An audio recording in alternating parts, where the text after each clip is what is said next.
Hi, this is Kirk Hatfield, and I'm a student at Animal Science 313. This is my presentation on the paper written by Westergreen, Franklin, and Bailey that can be found in the Equine Veterinary Journal. Uh, this is my presentation on respiratory diseases and their effect on respiratory function and exercise capacity.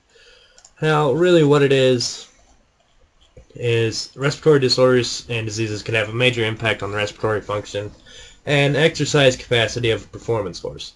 Limitations to a horse's ability to efficiently take in and perform necessary gas exchanges can greatly decrease the horse's performance ability. A decreased exercise capacity will ultimately lead to a decreased ability of the horse to be able to perform.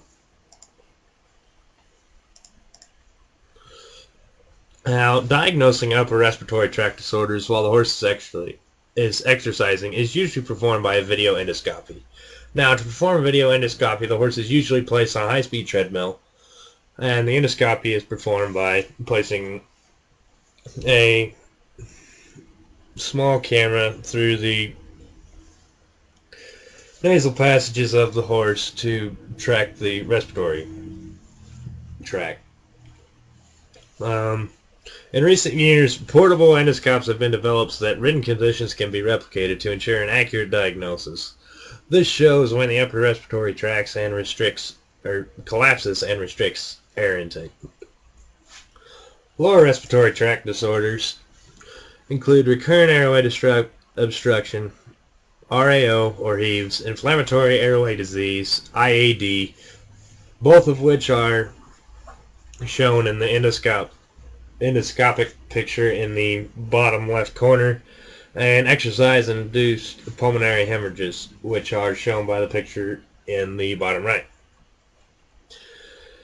RAO and heaves are considered to be a hypersensitivity reaction to mold or microscopic organisms present in the dust of the horse's environment. The main issue with RAO is that a thick mucus buildup leads to the obstruction of the airway, which you can kind of see that in the picture on the bottom left there in the bottom of the respiratory tract. You can see the thick mucosal buildup.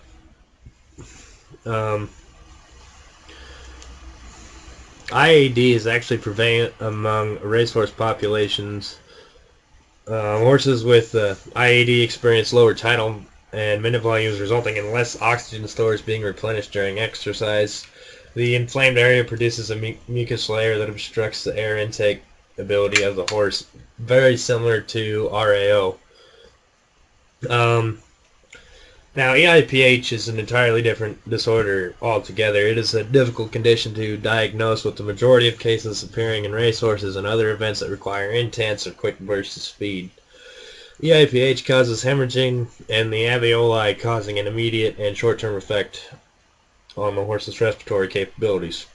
While a horse's alveoli wall is considerably stronger than selected other species, since the alveoli are subject to high pressures as well as hypertension within the lungs, they are more prone to ruptures.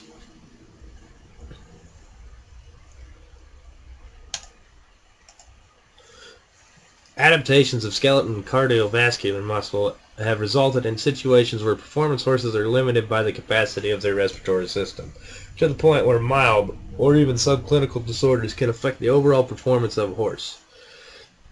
The ability for high-frequency ventilation to take place is essential to a horse's ability to continue to perform at a high level for an extended period of time. Restricted airways, collapsing airways, not allowing optimal intake, and other disorders that limit the ability of gas exchange within the alveoli of the lungs all continue to hinder a performance horse's ability to perform due to a lack of proper respiration.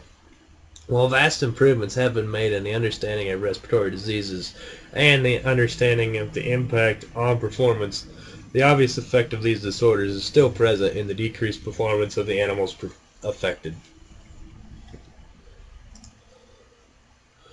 I thought this article was very understandable in addressing its main point. This article went directly along with the respiratory section we covered in this class a few weeks ago.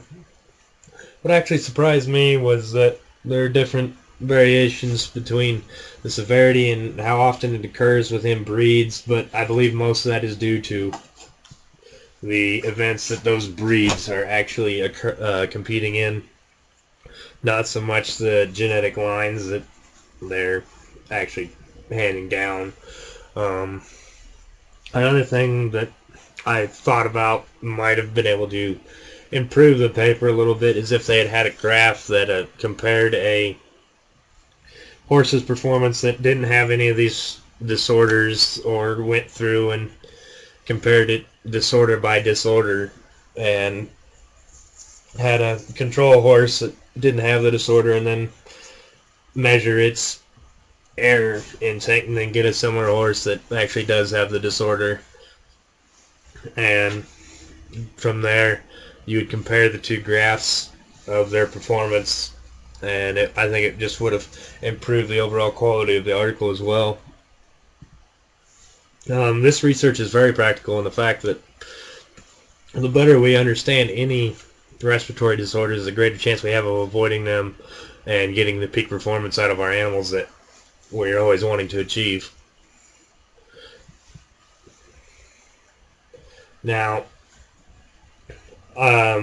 back to my own experience, I had several times when I was riding horses around in an indoor arena or in dusty conditions where the horse would come up short of breath, and I just figured it was because of the dust and never actually considered the possibility that it was actually a respiratory tract disorder. And having done this research on this, I believe that had I known that in the past, I actually might have considered this as a possibility for what was actually causing my horses to suffer limited performance while I was trying to prepare them for different events or shows that were coming up.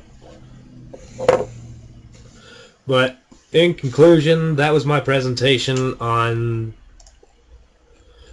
this paper, Westergreen's, Franklin's, and Bailey's respiratory diseases and their effect on respiratory function and exercise capacity. Thank you for your time.